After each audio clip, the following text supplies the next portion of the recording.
Soroptimists International Port of Spain, chartered on January 16, 1959, hit the ground running.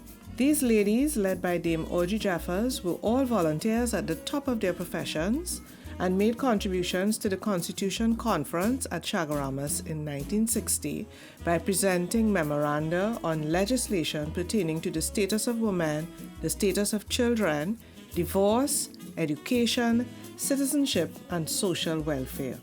The club contributed in cash or kind to health institutions, educational institutions including UE, and environmental programs.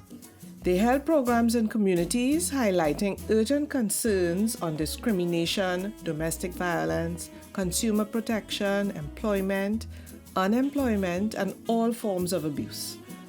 Aid was extended to other countries in times of natural disasters. One highlight in 1969, a childcare protection campaign, Every Child Matters, was organized by SI Port of Spain and 9 other organizations. Spearheaded by Winifred Rose, a booklet was prepared advocating for a central children's authority. This finally came into being as the Children's Authority Act in 2000, 31 years later. More powerhouses showed up in the 1970s, several of whom received national awards for their outstanding contributions to the community. San Fernando was chartered in 1962, and under the leadership of Lorna Rigsby, the clubs were incorporated by an Act of Parliament in 1972, which gave them the right to own property and transact business in their own name. There were other clubs in the English-speaking Caribbean, and Lorna lobbied SIGB for special consideration which allowed the formation of the Caribbean Area Council in 1972. This later became SICN. In 1973, Lorna was elected the first president of the National Association of Trinidad and Tobago, SITT.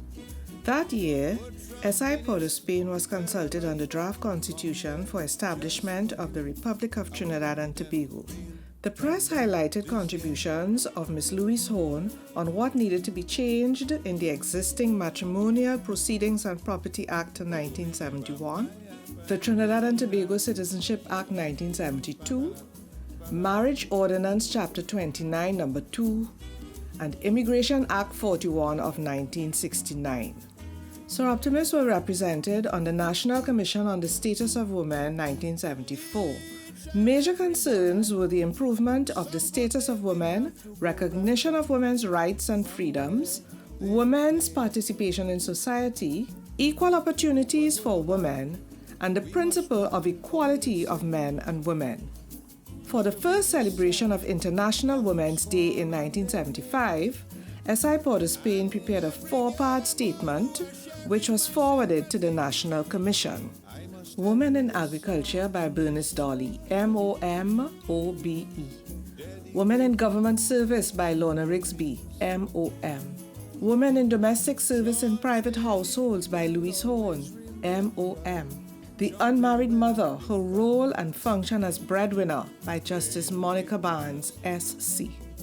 In 1976, these enterprising women entered into the business of selling lottery tickets, and by 1977, it was self-sufficient and they were able to purchase the property at 15 Nepal Street from the proceeds of their tickets. The groundwork was laid, and for the next 2 decades, many great leaders took charge of the fundamentals of empowering, educating, and enabling the women of our nation, highlighting important UN days and engaging in fundraising to support many projects and institutions in urgent need of assistance at home and internationally. SI St. Augustine was chartered in 1985 and SI Scarborough in 1995. In the 90s, projects were identified as President's projects. One highlight that has stood the test of time was the formation of the Alzheimer's Association that began with a project by Norma Innes in 1996. Others receiving national attention were on noise pollution at Carnival and the pioneering of homework centers, which was adopted by the government several years later. Before she passed, Amber Thomas had put together a document chronicling the program action projects representing the first 50 years of the club, entitled Honoring the Past, Chartering a Course for the Future. This was a follow-up to Lorna Rigsby's 45th anniversary booklet, extolling the dignity of service, 45 years of soroptimism. Most of these heroines have passed and have all earned a place in our Hall of Fame. How many issues faced by these pioneering soroptimists of the 60s and 70s are still the issues of today? What really has changed from then till now? Let's hear.